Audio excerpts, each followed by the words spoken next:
People, I'm back again with another video. Um, I talk like you don't know what video you're clicking on, which would be good if I did clickbait, but I don't because I'm not at that level yet, and I don't think I would. But you know what video this is. You don't know the content though.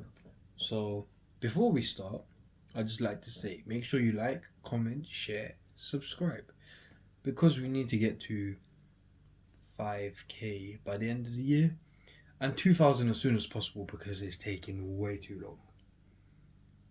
So this is my first ever Vapourmax model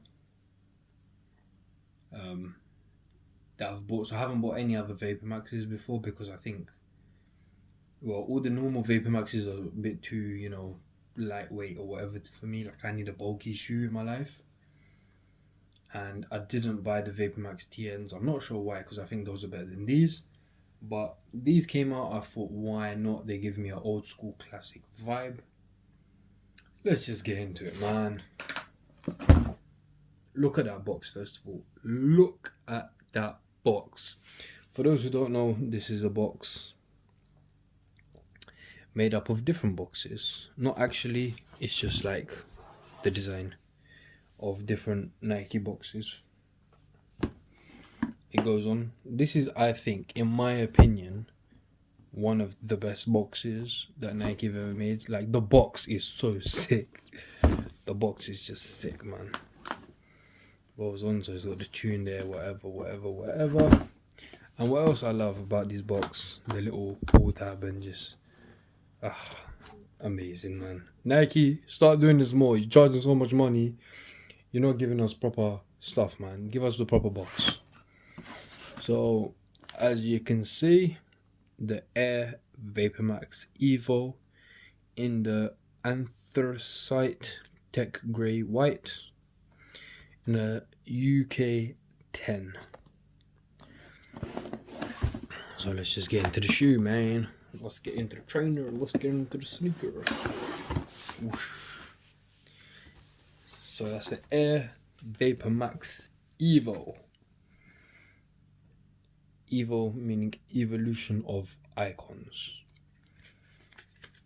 So this is it's called evolution of icons because it's made up of more than one trainer. So I just have to go through it now. This bit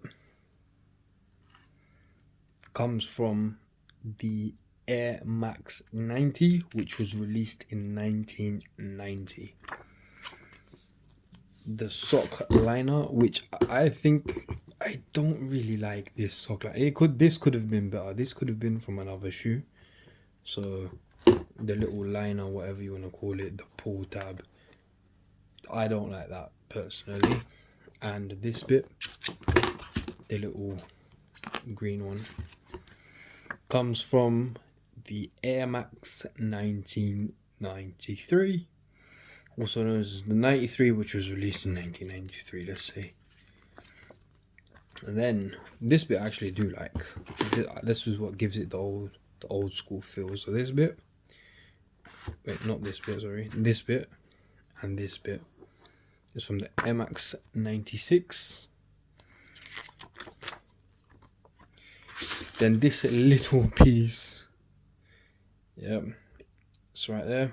It came from the Air Max Plus, also known as the TN or tuned, which I would never call it. Then the Nike Tuned Max, which is a very underrated trainer, by the way. I should be in charge of designing some sick colorways for this one. So this bit comes from the Tuned Max, so you know that bit, which was released in 99.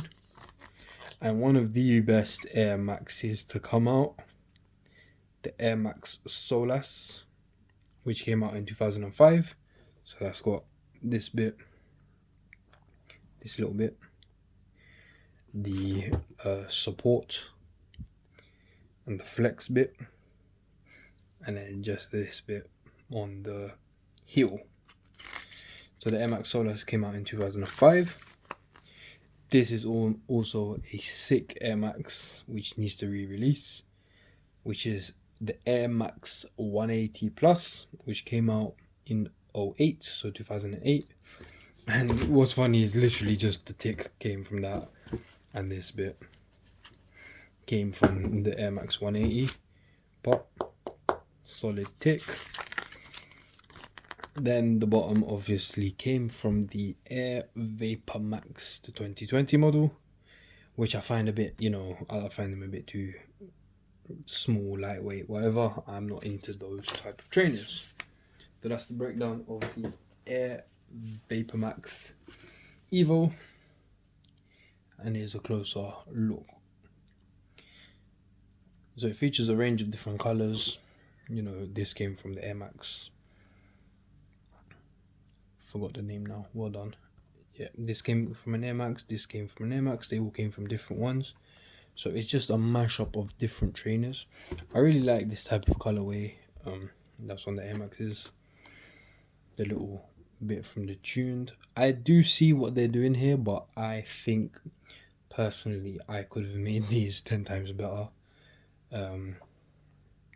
By changing a few things, I wouldn't want to get into it right now, as someone's gonna nick my idea. Nike are known for doing that. No shade to Nike, but they're known for doing that to people who have created customs. So yeah, that's that. What I like here as well is how many times they're gonna brand it. So the Air Vapourmax, Evo, Nike Air, Nike Tick. So that's like different shoes all in one, just on the back tab. One thing I would love to improve is this bit. So the tongue, that's the name. The tongue, I don't really like. I think if this tongue was a bit puffy, or was a different tongue, which kind of went with this and this material, instead of the neoprene little flimsy rubbish tongue that they have in here, this trainer would have been way better. And also, if I designed it, it would be way better. But overall, I really do like the trainers. I like what Nike are doing with trying to change it up. I do know that sometimes fusions can look quite ugly, and these are basically Marmite, to be honest, because if you like them, you like them. If you don't, you don't. It's as simple as that. I like them. I like wild trainers, and that's just me personally. I like as loud as possible. For trainers, I've always been known for loud trainers. Everyone who knows me personally knows I like bright colors, whatever. That's one thing about me. Bright colors, crazy colorways, crazy mashups on the trainers. So that's just me. I haven't got too much more to say about these trainers. I just have to say, make sure you like, comment, share, subscribe. Go watch all the other videos. As always, I will follow with an on-foot video, so stay out for that. Stay looking out for that. Plus, I will put an on-foot after this. So after I'm done talking, I've really messed up a lot of times here, but we only do one takes. But this is my third time recording this video, so it's a third take. But yeah, make sure you like, comment, share, subscribe. Just wait a few seconds for the on-foot video, I guess. And take care, people.